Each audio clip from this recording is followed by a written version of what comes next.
Hello, I'm Bernard Hickey from interest.co.nz and welcome to 90 at 9, brought to you in association with ASB.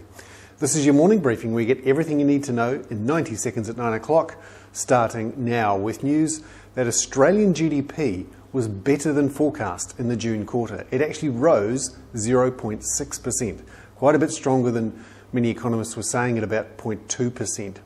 Australia hasn't actually had a recession as it's normally defined, 2 quarters of negative GDP growth. They only had one. Great news for us because they're our largest trading partner. However, this means though that the Reserve Bank of Australia is considering putting up their interest rates. One for us to watch too.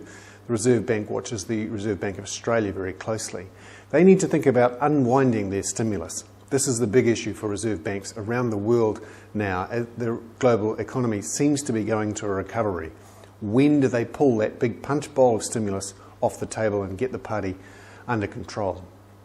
The Federal Reserve's minutes came out last night and they said that although the economy was recovering, it was still fragile and it's really too early for them to unwind their stimulus. However, they may actually extend their printing of money. That was discussed in the minutes. However, 298,000 jobs were lost again in August in the United States. It's tough.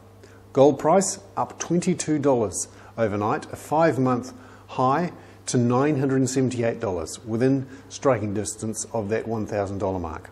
And finally, for those people worried about peak oil, BP has made a huge discovery of oil under the Gulf of Mexico. It drilled the world's deepest well. So far down, it's actually the height and depth of Mount Everest. They found 3 billion barrels. I'm Bernard Hickey. That was 90 at 9, brought to you in association with ASB.